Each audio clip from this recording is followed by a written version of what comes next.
Hey everyone, welcome back to the Scaling Podcast. I'm your host, Aaron Harper. On today's episode, I'm joined by Tariq Johnson, entrepreneur, educator, and founder of Franchise Empire. Tariq's story is incredible.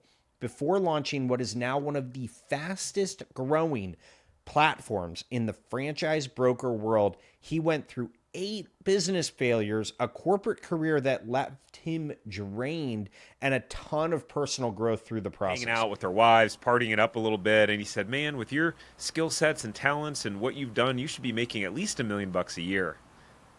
And I was that kind of blew a circuit. I was both offended and appreciative by those comments, and it was one of those things, Aaron. I don't know if you've ever had like. Have you ever had a moment where someone said something to you or their belief in you kind of it it it trumped your doubt in yourself? You ever have a moment like that where someone Yeah, spoke their vision in you? we get into all the details of what it takes to actually grow a business. We talk about franchising and how at that point it helped him become the business owner that he always wanted to be. He was able to finally break through and build something that lasts. If you've ever doubted whether you're cut out for entrepreneurship, business ownership, this episode is for you. Let's get into it. Tark, welcome to the show, man. Thanks, Aaron. Happy to be here. Thanks for inviting me. Yeah, this is tables turned because I've been on your podcast before, and um, it's cool to have you on, man. I'm excited. Yeah, I'm looking forward to it. Yeah, I'm not used to. I think maybe a couple times the last couple months I've now been on other people's podcasts, so it's definitely a different feeling having done hundreds myself, being on the other side of the table. Yeah, yeah. Well, so I know you. I know your background. The listeners don't. So let's kind of dive into what brought you up to now and kind of what you spend most of your day doing now. I'll probably double click and might jump in and say, "Hey, can you elaborate on this or whatever?" And we'll just have a free flowing conversation and talk about business ownership. Let's do it. All right, cool. Well, I'll start with where I am now, and then like kind of the cliff notes of how I got there. So today I'm the CEO and founder of a company called Franchise Empire, where we help people find, vet, buy, and launch money-making franchises. And so some might say, "Well, you guys are franchise brokers." Yes and no. We operate in a different manner. We lead with education and try to make it as relational and less transactional as possible, which I think is very different than the world of like franchise brokers and franchise consultants. We actually went from, let's see, at the beginning of the year, we had 2 full-time employees. As of May now, we have 8. So things are pretty wild and crazy and growing and scaling. So that's exciting. And so the way that I landed here was basically from the ages of 18 to 26. I had about 8 failed businesses. I was just trying everything to try to. My dream was to be an entrepreneur. I wanted to be an entrepreneur pretty much ever since I was 18. I read the book The Secret, kind of learned about the law of attraction, was always amazed by just business and entrepreneurs. And I went on this journey of trying to make it happen. And Aaron, it was a rough road, rough road. And at that same time, I had a job in financial services and was doing well there. But man, I was not happy. I was not happy because, and like probably many entrepreneurs, this feeling in the pit of your stomach that you're meant for more, that you're designed for more. And but after the 8th failed business, I started to think maybe I'm not cut out for this. Maybe this is not part of God's plan for me to be an entrepreneur. Maybe I'm just not good enough. And at the time, I had met a buddy of mine accidentally, and he was running a $5 million a year company at that point. And he said to me, I remember one night we were hanging out with our wives, partying it up a little bit, and he said, "Man, with your skill sets and talents and what you've done, you should be making at least $1 million a year." And I was that kind of blew a circuit. I was both offended and appreciative by those comments. And it was one of those things, Aaron. I don't know if you've ever had like have you ever had a moment where someone said something to you, or their belief in you kind of it it it trumped your doubt in yourself? You ever have a Y- moment like that where someone yeah, spoke their vision into you? yeah, it happened before launching Rolling Suds, and I can go into it, but I want to hear you continue your part. But yeah, I totally know what you're talking about. Okay, cool. So him saying that, I had really looked up to him, at least what he had accomplished as an entrepreneur, just a great man. And so I really thought about that, and I went home. I thought, you know what? If someone, here's what I know about myself. If someone gives me a playbook, I will follow it. Like if someone gives me something that's proven and legitimate, and I had tried the MLM route earlier in my career, didn't really like that, wasn't my thing. So I'm not talking proven MLM. I'm talking proven, like legit. People are making money, doing well, and that that led me to franchising. And my wife and I wind up buying a juice and smoothie franchise out in California. Started that, got it profitable in 2 months. Wound up buying a resale location, turning that around, increasing sales by 35% in a year, and that just gave me a new level of confidence and belief in myself. It was up until that point, I had doubted myself so much if I could do it. And franchising was my gateway to really making my dreams come true and finally leaving, corporate America. So I don't believe that franchising is for everyone. I think we probably share that belief. Hmm. I think that, you know, owning a business and franchising are both very difficult. And I don't believe that just because someone buys a franchise today doesn't mean that they can't pursue whatever that other crazy dream is that they have 5 or 10 or 15 years from now. I think franchising is what I would call a gateway business, almost like a Hmm. gateway drug, which it can get you to where you want to go. So that's kind of my story in a nutshell. That's great. I want to double click on some of the 8 business failures for whatever you're comfortable sharing, because most people, maybe who aren't entrepreneurs, would give up after the second, or at the very latest the third. So, what were those businesses? What happened? And kind of what led to some of those decisions. Yeah, good question. It ranged landscaping business, clothing line, MLM companies, Kindle ebook publishing under pen names, like all sorts of stuff. Classic kind of shiny object syndrome. And what would happen is start out doing something, things get confusing or hard, right? You reach that kind of that barrier, and then just give up and jump to the next thing, thinking that it's going to be easy. Trying to avoid the hard route, right? Is really what it comes down to in a nutshell. And chasing opportunities that I wasn't leading with. One of the things I learned about business is all about solving problems, right? So if you, like I was leading with, I want to make money, I want to do something cool with the wrong aim and intention. Instead of like, how can I go out there and solve problems that I feel confident that I can solve? Like that's how you make a lot of money as an entrepreneur. But at the same time, I was going to Tony Robbins seminars. I was reading personal development books. I was just obsessed with personal growth and development. So I think one of the things that I've learned about myself is that I'm very gritty and scrappy, and I guess I would call myself mentally tough, or I will just not give up. I just won't give up. I've never been the smartest in the room. I've never been the most talented in the room, but I will outwork people just with pure obsession. Yeah, I think that's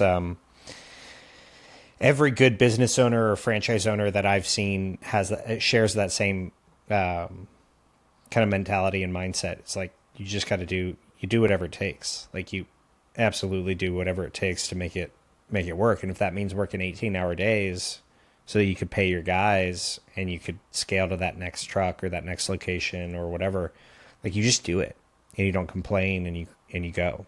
So what To your happened point with? there, I think the issue, and I know you talked about responsible franchising a lot, and kind of share similar beliefs, is that I think what the issue becomes when the expectation is mismatched.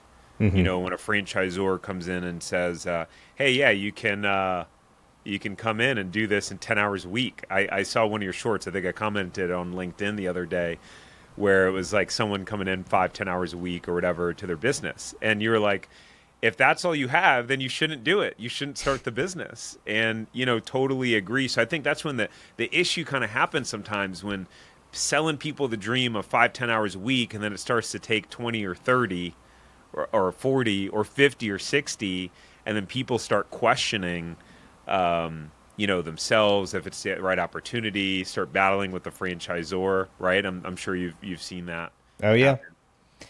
more times than I'm comfortable with. It's it's wild because like I've actually said this to candidates when I was still involved in development, and most of those people wouldn't end up getting on my calendar, but sometimes they'd slip through. I got 5 to 10 hours a week, 300 grand to deploy. What do you like? This is you'll just like hire all my employees for me and bring me leads, right? And I was just like, okay, so I work in the franchise industry. I know all the brands. I know the people behind the brands. If there was an opportunity where you could work 5 hours a week and put 300 grand to work and get a return on your investment in a reasonable period of time, if that actually existed, all my friends and I would just own all the territories. Like we would just own all the territories. Like it wouldn't be available to you because we would own it all. Like and people would like not really register that. And it's like, no, like I know all the brands. Like I know, and if that existed, like my buddies and I would just own the territories. Like there'd be no reason to sell it to you. Right? Yeah, exactly. Like we wouldn't, and yeah, it would be super easy. We wouldn't be looking for people that could actually operate a business. Yeah. And I mean, like with my experience in franchising, like if there was a way to make a semi-passive or semi-absentee or whatever the word of the day is, home service franchise opportunity. So specific to home services. I'm not saying like go build out a no employee Brazilian wax studio. Like I'm talking about like a home service business where you go out, you get your customers, and you build a business. If there was a way to make that to where you didn't have to actively be involved in the day-to-day from day one, like I'm confident that me and my team would be able to figure it out because we've got a tremendous amount of experience in the franchise industry. We can't figure it out because I don't think it exists. You could have an operating partner and other businesses and you share resources but like only if you've scaled a business before and like, and that's like a different situation. But for a first time business owner to buy a home service concept and not be involved in the day to day in terms of going out and hustling and winning and scaling that business, like the math isn't there. 9 out of 100 business owners ever make it to $1 million in revenue. 9%. That's crazy. That's it. 9%. So like if you get to $1 million, let's say you got a 20% net, let's just say that's 200 grand. You're going to need a lot more than 200 grand in infrastructure to build a business to $1 million. And you're either going to do that with time or money. And most people don't want to spend the amount of money that it's going to take to get it to $1 million if they're also not willing to spend the time. So like the math doesn't work. And the odds and the statistics also don't work. It's just a math problem. But unfortunately, it's become so pervasive that it's like, and I'm interested in your perspective here, and I want to get into your business specifically because I'd love to learn about how you either sold those franchises or if you still own them, and then kind of like what you're doing now, because I think it's really unique. But like, I'd love your perspective from like the franchise consultant kind of viewpoint, because if you tell someone that you can't go buy a line striping business and only work 5 hours a week from the beginning, they're going to go somewhere else, and someone else is going to tell them that they can buy a line striping business and work 5 hours a week. And you're going to miss out on that income. So like, how do you deal with that as like a franchise consultant business? Yeah. Well, number one, I hate the term franchise consultant. I like the Okay. term franchise broker, and Okay. just You like it I better, think broker. Okay. Some people yeah, prefer one or the, you know what I I mean? know. Yeah. I think the term is misleading for people. Like I tried to, one of the things that I pride myself and I think our company Franchise Empire on, and kind of leading into this, is just being transparent. So part of how we built the company initially was just me making YouTube videos and sharing my experience and just being authentic. And we survey all of our clients when they first come in. Why did you decide to work with us? Why did you choose us over other competitors? Like we get this feedback. And people in the beginning, when we were getting, most of our clients from YouTube videos, they were like, well, Tariq seems really authentic. He's Yeah. not telling me that I can make all this money and without working. Like, people appreciated the authenticity and the no BS style. And so I think in that instance, what happens is we get less of the shiny object people because Hmm. we push them away. And the way that we deal with that is we have such a high volume of people that we work with. So whereas, the average broker or consultant, is struggling to generate leads or buying from portals or all these different things, and maybe working with, you know, a handful of people at a time. Like we had 19 intros to franchisors last week. Individual Wow. people. Wow. Like That's not great. like and each person getting intro to two, three, four brands. Hmm. So we generate an insane amount of leads. We know our numbers in all of our conversions.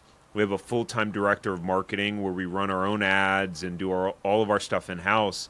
And so I think this has put us into a position where we can just truly just be real with people, and the people who make it down and who are serious, that's who we work with.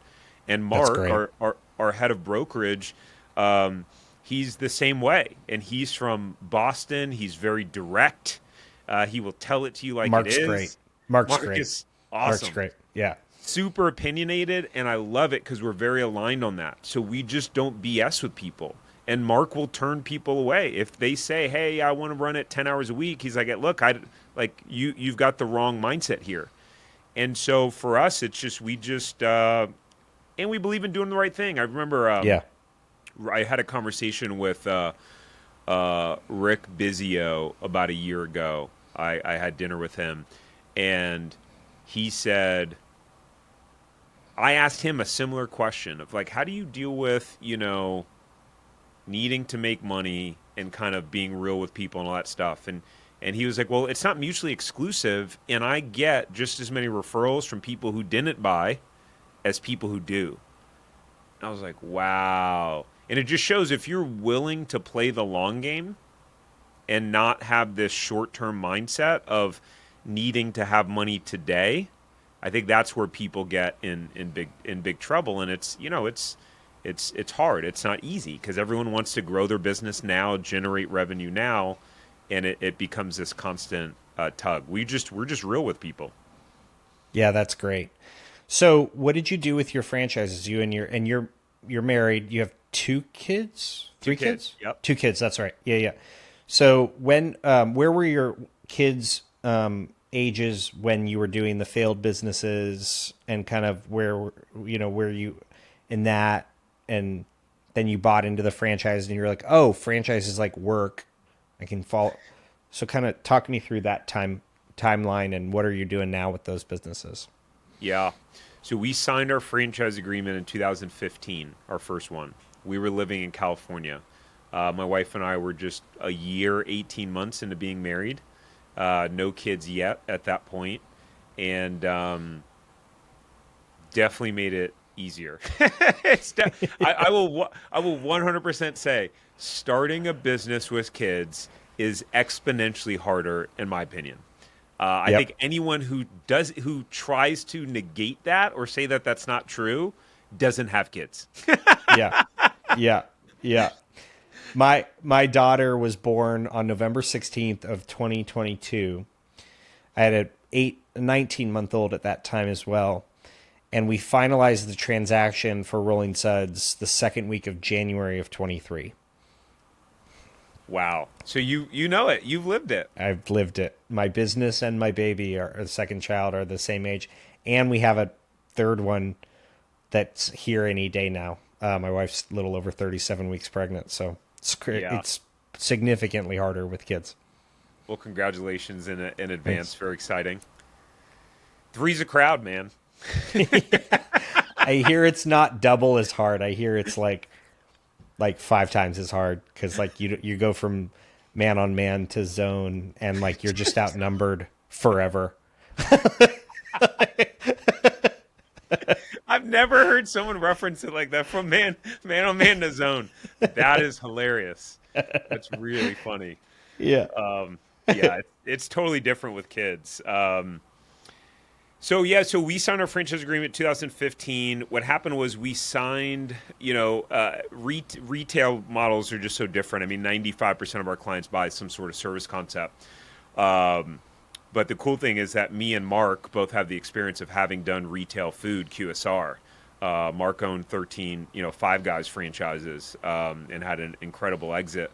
But we signed our lease in a shopping center that wasn't built yet. It was a dirt lot. There was not even like irrigation pipe under the ground, or sewage pipe. So it took 2.5 years to get open. Oh, wow. So That's we signed wild. agreement early 2015. We opened November 2017. That's wild. Isn't it? SBA loan payments that whole time? Or we took out a HELOC. Okay. So that so was HELOC payments, interest payments. Yeah. So that made it easier, and we're just writing checks for only the amount we need at that time. And that's a whole other story of twisting my wife's arm to take $300,000 out of our house at the time. Definitely don't approach it the way that I did, ladies and gentlemen. Your marriage. So when did you add your second location? So November 17th, you opened your first. Or November of 17, you opened your first. When did you open your second? Yeah. We bought a resale for the second, 2,500 miles away. So what happened was, by the time we were going to open the store, we were working on getting pregnant, and we decided we wanted to move to Florida to be closer to family. So here we have this store that's about to be built. I'm trying to sell it because it's like, we're leaving. Like, let me just sell this bad boy. But turns out there weren't really many people that wanted to pay our entire cost of our build out for a business that had no proof yet. Mm-hmm. Which is like, dude, it's like if you went to the franchisor, you're 10 steps ahead than if you just went directly to them. Why not buy it? But it didn't work. So I'm like, crap, we gotta figure this out. So since we were gonna move, I just left my job early, and I spent the next 6-7 months working in the store every single day, doing everything. I washed more dishes the first month of owning that store than I had cumulatively in my entire life.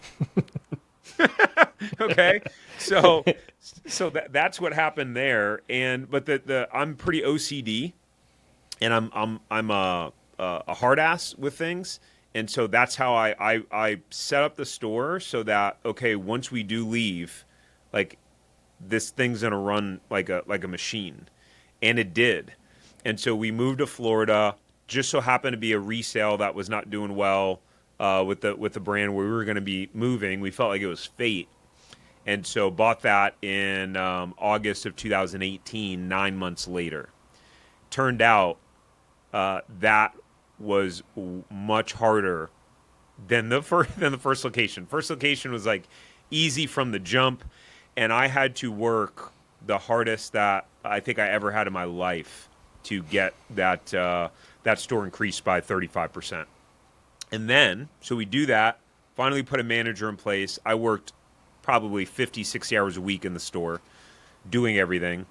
And what sucks is doing inventory in a walk-in freezer. I wouldn't recommend it. It's not a fun thing to do. We would put Yeah. on gloves and a jacket and a hat. And then we decided to then move to Orlando. The store was in Jacksonville. So we're now living in Orlando. One store is 2,500 miles away. Second store is 250 miles away. Right? So, but things are Wow. going smooth. Things are going smooth. Increased sales 35% year over year. And the other one got a manager in place. We're well on our way. And then COVID hits. And pretty much overnight, both store sales cut 50%. Pretty much overnight. Oh my God. Yeah.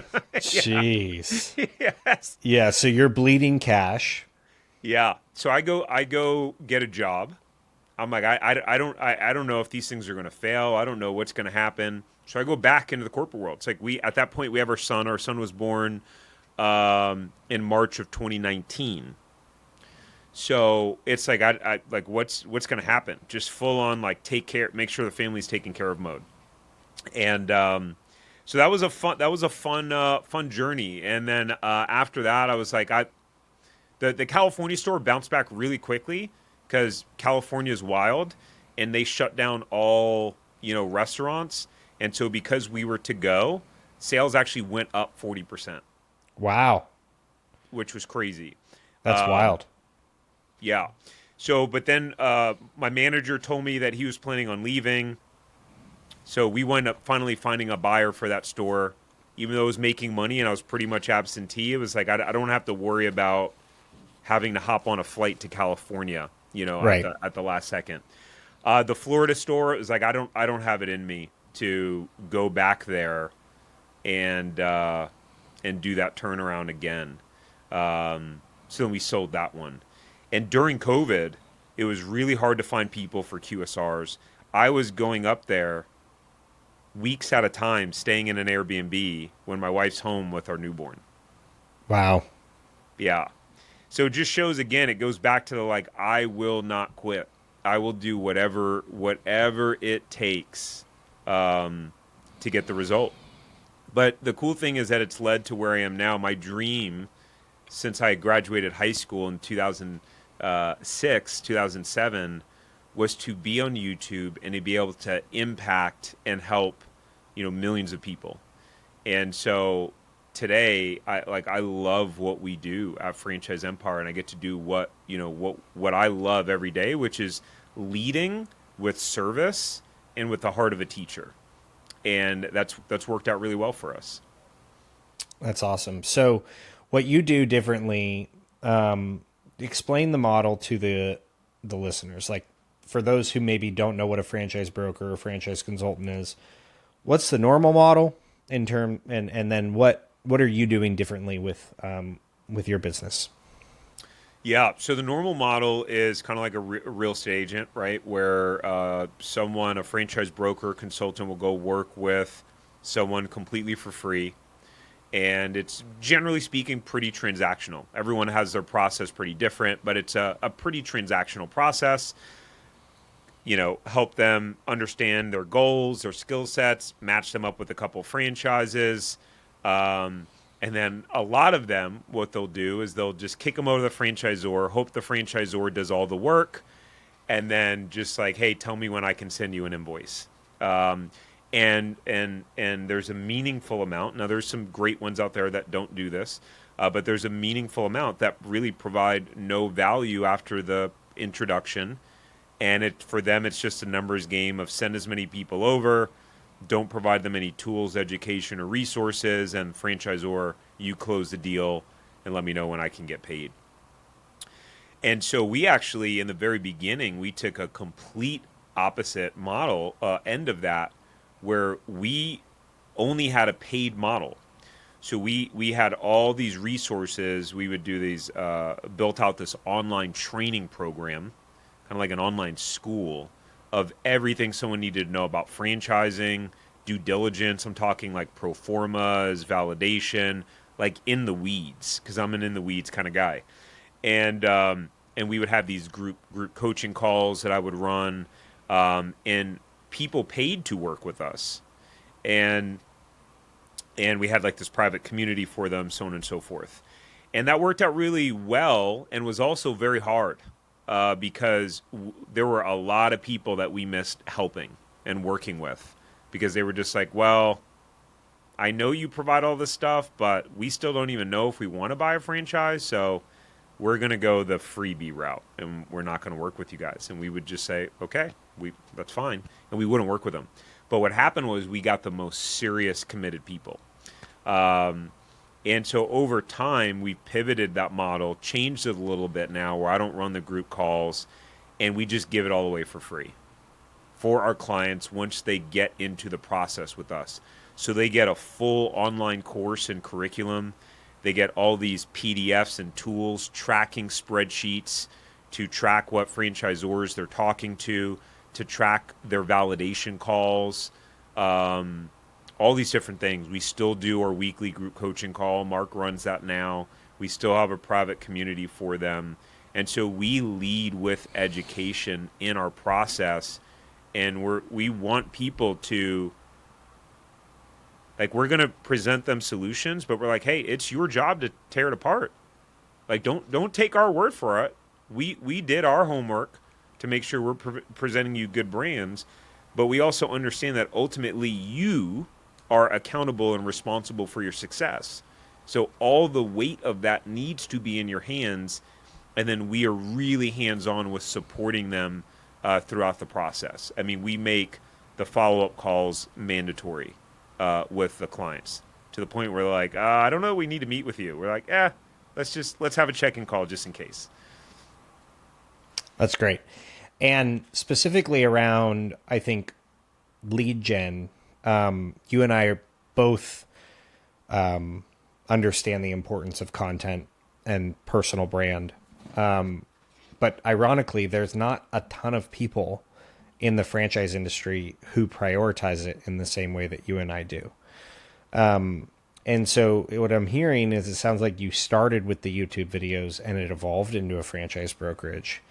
But now the way the franchise brokerage is growing is through kind of more content and obviously hiring great people just like you would in any business. But talk about that kind of trajectory. Like was that intentional? What role does content play today? Because most people in the franchise brokerage space, they're, like you said, going to portals, they're paying for leads, they're going to Biz by Sell. They're not building a personal brand. Yeah. Well, it kind of goes back to like what my intention was in the beginning, which was I wanted to be a business coach, and I wanted to just help people and share the message of like kind of personal development really is where I wanted to go with it. So yeah, so basically, I started out wanting to build a personal brand. So that was what I was leading with. I was not trying to become a franchise broker. I didn't want to. I had worked with a franchise broker after we bought our first franchise, then we were looking to buy another one. And that was part of what impacted the way I ran our model. I thought the process I didn't like it. It didn't feel good. The guy presented me pretty much the same exact brands he presented to my brother-in-law. And I just thought this didn't seem very personal. Or like that he put a lot of thought into it to try to really match me with something. Anyways, so I led with building a personal brand first. It actually is, if you try to start with that, it's actually, I think, the slowest way to do it. I did it the slower way. Yeah. It's like, darn it.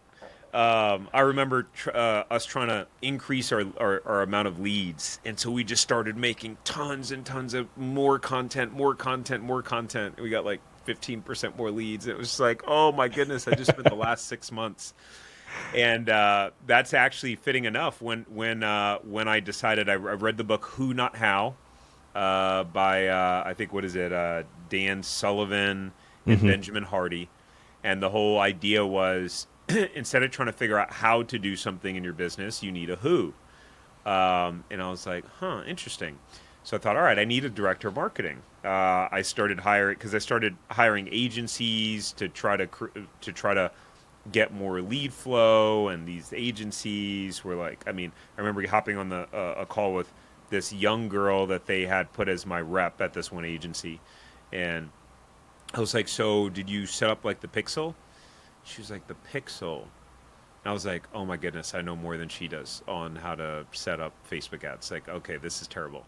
So I decided to hire a full-time director of marketing, Josh, and we were really able to start scaling from there. So we've gotten really good now at running ads, and we can dial up the volume at any given time, and we still have our core, people that come in through, organic content, but now we use the organic content to build trust with the people that come in through the ads that don't know us, right? And I think you've shared this before about your strategy of making content. Like, it's not just about influencing the new people too. It's about influencing your franchisees that are coming in, and it's a way to communicate with everyone and build more trust, more rapport, and kind of teach through the process as well.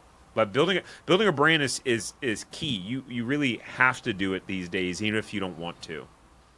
Yeah, I've said this before, but one of the things that I would have done differently is I would have started creating content sooner.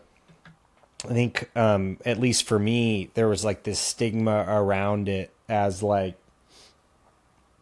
oh, I'm going to have to like perform. It's not going to be truly authentically me. And I don't want to like pretend that I just care only about myself. And so I like didn't do it, for the first, almost year of, owning Rolling Suds, about close to a year. And, we started getting a lot of traction on Twitter in 2023, just as kind of the hot new brand. People like Brian Beers started writing about us a lot. Him and I became close friends. And then, the Wolf of Franchising wrote about us, or Wolf of Franchises or whatever, who's Patrick Buckley. He's no longer in the Wolf. He's just himself now, but he's just himself. But in December of 23, I was like, wait, there's something to this. And I started writing about just like stuff in my, like, and I was like, all right, well, like maybe I should like record stuff. Well, I was already writing on like LinkedIn, but like there's something to this on like Twitter and like these other platforms. And it kind of like took off for us as well, as like people want to watch the founder of a brand build a brand in public. And some people are rooting for success and some are rooting for failure. I think that just happens inevitably as you build any size audience. But had I kind of looked back in retrospect, I would have started doing it like before I even bought the company, How do you balance the amount of time put into content with running the business? I found it to be a struggle, and I don't know that we've ever figured it out yet. But yeah, so it is a struggle because both are full-time jobs. Excuse me, both are more than full-time jobs. Good correction there. Yeah. Accurate. Yeah. And for me, it's been like, all right, what are the things that only I can do, that no one else other than me can do? And as we continue to look at the numbers, in a term, from like a perspective of like return on time, so like return money and like return on the time spent, like there's very few things that I can do for the business that generate as much potential revenue for the business per minute that I spend on that thing than content. And just for some context, like last year, 42% of our franchise sales revenue came from our content. That's revenue that doesn't include enterprise value, that doesn't include like anything. And that was just from the content that I put out on my channels.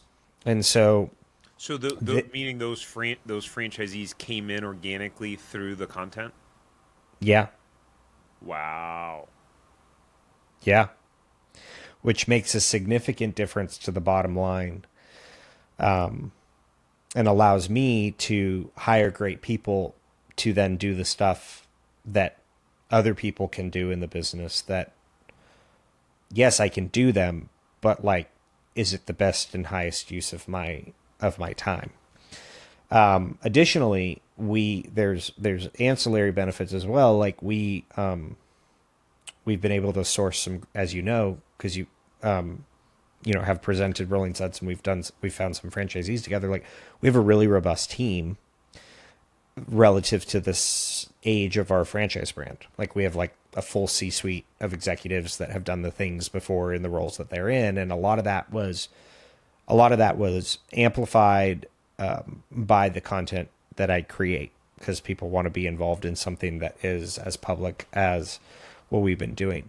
And so the additional enterprise value that we've been able to provide, or that we've been able to get, and then also the support that our franchisees have been able to get as a direct result of me generating the content, finding the franchisees, getting more money added to the bottom line, and allowing us to scale faster. Because a franchise brand needs money to scale, and you pay a lot of money to acquire a franchisee in terms of the acquisition costs, especially through brokers.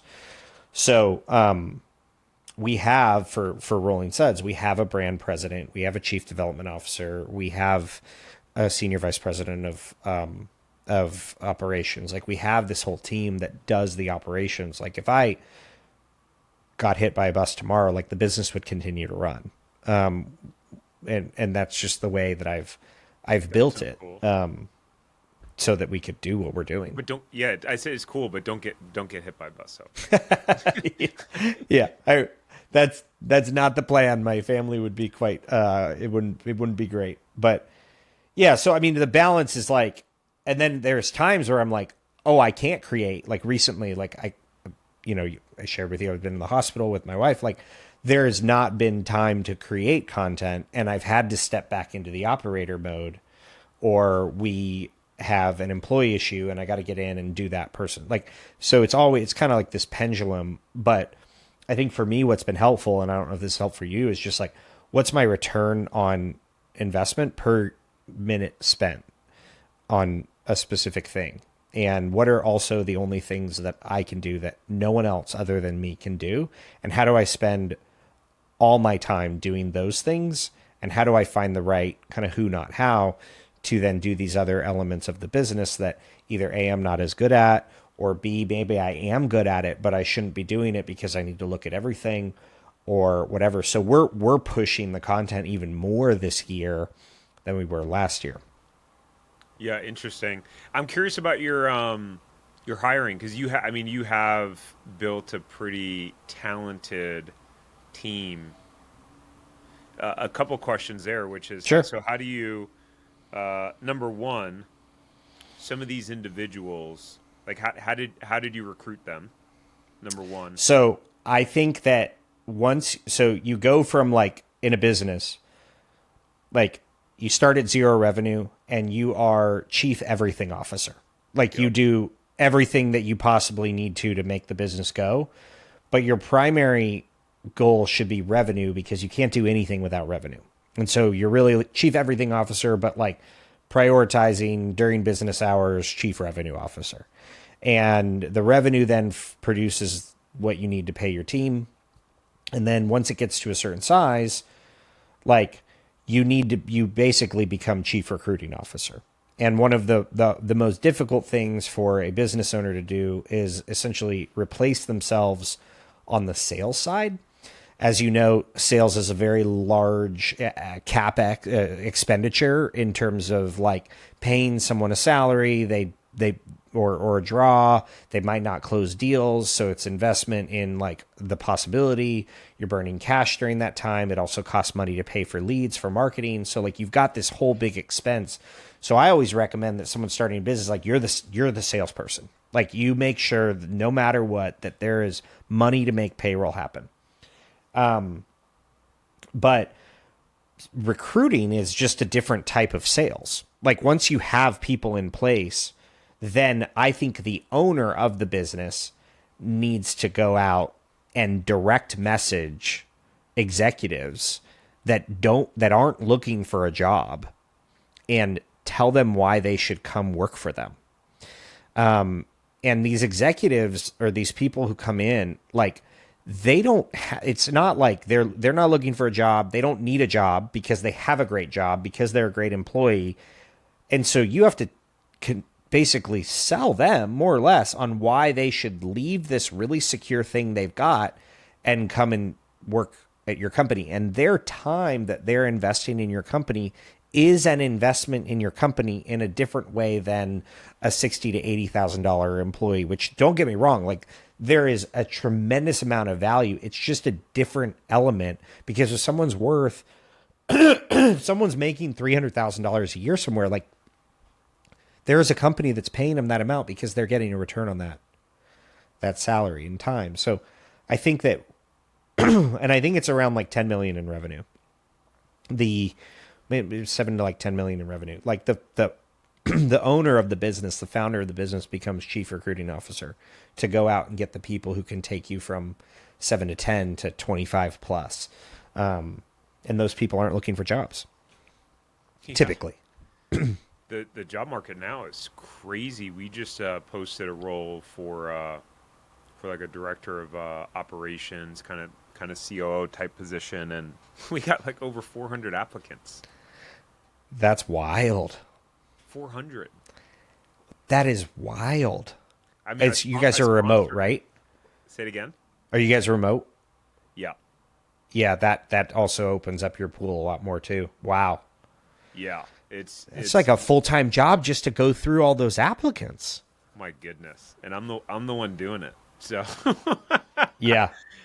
Oh man, yeah, it's fun. So I'm just getting through batches at a time and just trying to pick and start interviewing the the best people. But it is, to me, it's the amount of talent out there is absurd. And yeah. I guess what people are saying is the job market is tough at the moment, which, for entrepreneurs, it's favorable for us. We can, get really, really talented people, and we get a double whammy benefit. Then that means there's more people that are looking into franchising as well, because they're like, I'm having a hard time finding a job. Maybe this is my time to just go do my own thing. So it's like we get double the benefit, Aaron. Yeah, we really do. It's and my I look at it like we refer to ourselves as a franchisee company at Rolling Suds. I think we're the first and only franchisee company because we focus and prioritize franchisees and helping them grow their business. And from any brand that I've been involved in, like we provide more support at this level than I've seen before. But you also have to create an environment and a world where employees also feel like they're making a big difference, and they are making a big difference. And so you have to create this environment and this culture in this world where someone who can work anywhere would decide to work for your company. And so that's been a priority of mine, as well as we've grown Rolling Suds. Yeah, super key. What do you guys do? Do you have anything special that you do for for culture, or how do you make it unique? Yeah, so we're on all of us are on Teams all day long, like Microsoft Teams. Like we're in there, we're in with our franchisees, the entire franchisee system. Like we're in a group chat there. We run our business on EOS, so we have meetings each week that are level 10 meetings. Everyone has quarterly rocks that they adhere to and that they own. And then my leadership team and I, we meet quarterly and do our quarterly planning meetings and team building and stuff like that. We also meet with our franchise advisory council quarterly as well. And a lot of our relationships with our franchise advisory council then trickles down to the rest of the franchise system. And then we're a really data-driven organization, so everyone has kind of like scorecards, and they know kind of like what metrics they own. But it is hard to build culture when you're an entirely virtual company, because there's only so much you can get when you're like on a Zoom or Teams with like 20 people. Like that's very different from being like at a bar with your 20 employees or whatever. So it's a constantly evolving thing. What about you? What do you do? Oh man, um, we do a weekly. Well, we're all in. We use Slack, so that Okay. helps. Yep. Slack is really cool. Um, and we do a weekly all team meeting, and part of that meeting is everyone goes around and they choose someone to high five and share the reason why. So that's my favorite day of the week. My favorite meeting of the week is to just see all of the faces. I like putting it on gallery mode so I can see everyone on our team, and just to see everyone go around, pick someone that they're high fiving them for, and like sharing an authentic reason of why they're high fiving that individual. And it's pretty interesting when you see some weeks like the common themes of the people choosing, there's three, four, five high fives for the same person. And in those instances, it's like it's clear that that person crushed it for that Hmm. week or whatever it is that they did. There's a reason why they're getting so much acknowledgement. And then we have like a fun trivia on the all team meeting, so it gets competitive. I think they track who's ahead too. Um, so that's pretty fun, and it's like they're like kind of, I guess, I don't know, maybe a little cheesy, but everyone enjoys it, and I think it emulates what like real life would be like, if you're kind of in an office, etc. And then in that meeting too, they'll share when they go around, they'll share kind of what they've been up to for the week, or the progress they've made in their area, or what they're working on. And I think it's just a cool way to kind of bring everyone together, because the remote world is very interesting and unique. And I know a couple of entrepreneurs that I admire, and they're all about hiring local people, and having everyone show up to the office. So I've definitely gone back and forth on that, but I don't know. I think we're kind of at the point of no return now. Hmm. Yeah. Same here. What are some things you've seen in the franchise industry, or where you want it to go? How you want it to change or not change or be impacted, and your kind of role in that. Yeah, I think that I want to see more franchisees winning, Hmm. and I want to see franchisors put like the success of their franchisees at the most at the forefront of selling franchises. And it's I mean, I've learned about a couple of franchisors where it's like literally no one is making money, no one. And at that point, it's like, okay, everyone's got those franchisees that are pain in the butt, that are not following the system, they're not executing, right? They're not listening, they're fighting the system. And of course, there's always the law of numbers, where you're going to have, your top 25%, your middle 50%, and your bottom 25%. But if that's playing out and no one is actually making money, then that is a problem. And I think those franchisors should pause bringing in franchisees, and tighten up their system, and help get their franchisees making money. And I think it's tough, because I think we've gotten into this world where um,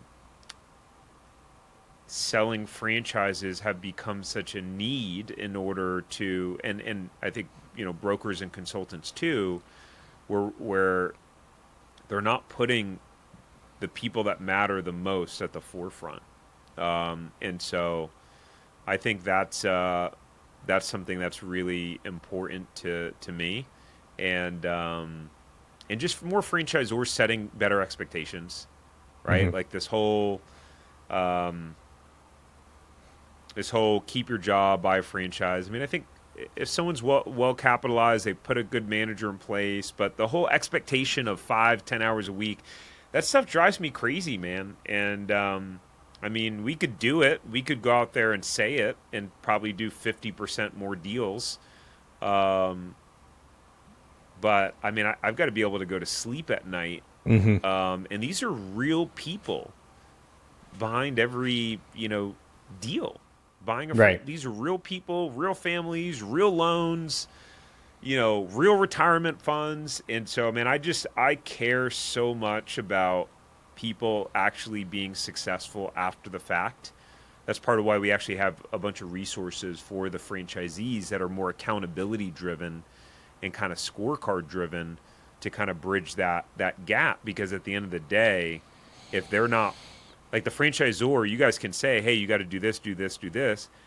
But if some people just get so overwhelmed with the busyness of their business and forget to prioritize generating revenue, well, it's not that the system was bad.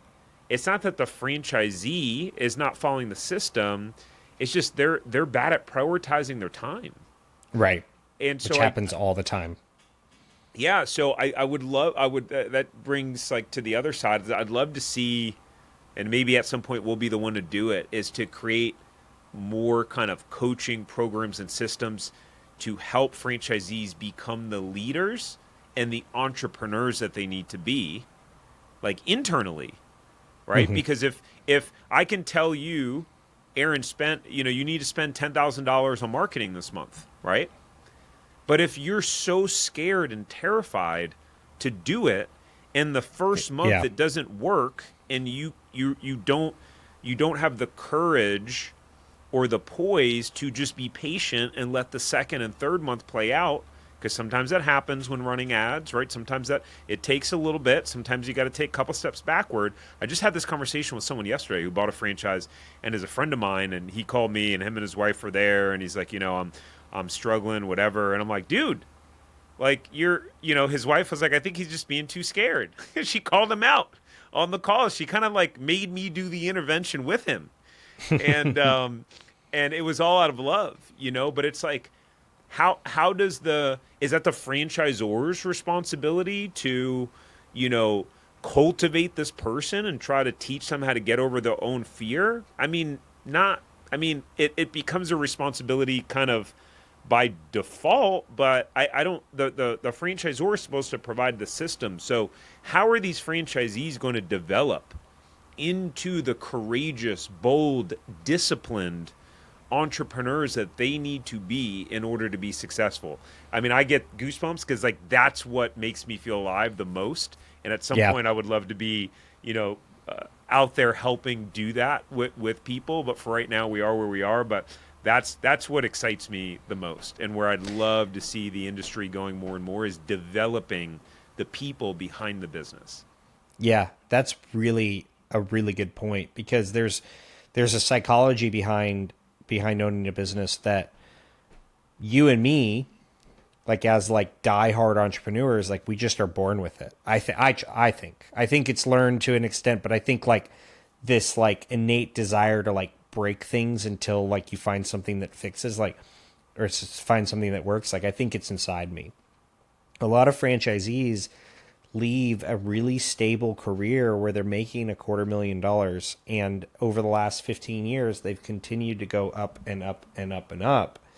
And at the end of that, you get the axe, you go to another company, you maybe get given like a Rolex watch because you did really well that year. But like and you better hope that you have like money saved, or investments or something during that time.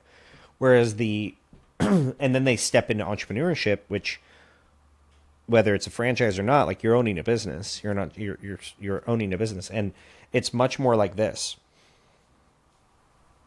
Like you're going up and down, you're taking a step back to decrease your living expenses so that you can reinvest in hiring an ops manager so that you can get out of the ops, so you can go focus on this part of the business. And then like eventually, if all of that works out, you get to an outcome that can change you and your families and your kids' lives potentially for years to come. It's a completely different mindset. We, as a franchisor, build the systems for the franchisee to follow, but the psychology behind how to be a business owner, like there's only so much we can do there.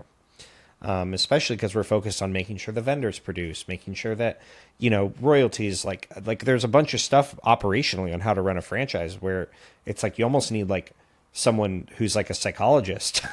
That's like sitting there helping them shape their thoughts around understanding this. And I don't even know if we had that skill set, if we'd be able to have as great of an impact as we'd want to, because franchisees often listen to other franchisees more than they listen to the franchisor. At least that's been my experience. Yeah, it's interesting how that works, huh? What have you noticed with some of the top franchisees and the ones that are, having a hard time, and how do you? There's only so much you can do or influence. I mean, what you can do is you can put together a great system, make sure the strategies work. So how do you manage around that if their head isn't on straight? So there's a bunch of different ways we approach it. Like we first try to highlight that like there's other people doing this and it's working really well for them. And here's the things they're doing in order to make it work really well. But oftentimes a franchise owner gets into this like really bad mentality where they can't get out of it. It's like they're almost like, and this has been with I've been directly or indirectly involved on the franchisor side with now 14 different brands, all in the residential commercial service space.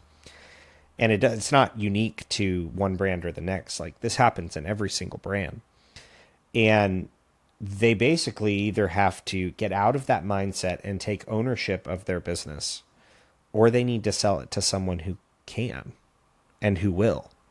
And a lot of the time, the best thing for that franchise owner is to just go get a job and go back to the consistent paycheck, and the level of risk associated with owning a business is just outside their comfort zone to the point where they can't get back. They can't return.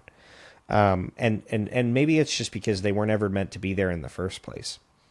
And I've had times where I sign someone up and I'm like, they are going to be top in our system. Like no questions asked, top 3, like they're great at interviewing, and then they're like bottom 5%. And there's nothing you can do to get them out. And I've had times where I'm like, I think this person will be good. They definitely passed the test, but they're not. And they end up being top 5%. So much of business ownership, I think, is truly innate. And you've seen this. The top 20% of franchisees in a system, they'd work in any brand. Like, assuming that the systems are relatively good. But, like, they're going to be able to make it work in any brand. So we do our best. I mean, we've got business coaches. We've got a brand president who's also a franchisee. Like we put franchisees on a pedestal to show the ones who are killing it. We have dashboards to show that it works, but so much of it is mental. It is. Yeah. I used to work for Tony Robbins, and I listened to just a ridiculous amount of his stuff, over my, youth, not so much anymore, but, he always says that success is 80% psychology and 20% strategy. Because someone that has the right strategy, but the wrong psychology, they'll give up. If the strategy doesn't work like the first time, right? Or they're having a hard time with it, or again, they're scared or whatever. It's easy to give up if you don't have the right psychology, or just approach it negatively, or half-ass it, or whatever it is. But if you have the right psychology, that right mindset, you will keep going until, right? It doesn't matter if you have the right strategy the first time. You will figure out what the strategy is. And I actually disagree with you that I have entrepreneurship innate. I don't. You don't? I don't. I have, before I was 30 years old, I invested $50,000 over the years in hiring coaches, being hypnotized, like reading books, going to programs, going to seminars. Like I just worked on myself. It's kind of like Jim Rome. He says, work on yourself, work harder on yourself than you do on your job. And so I just was relentless about becoming the type of person who could then be able to be the entrepreneur that I want to be.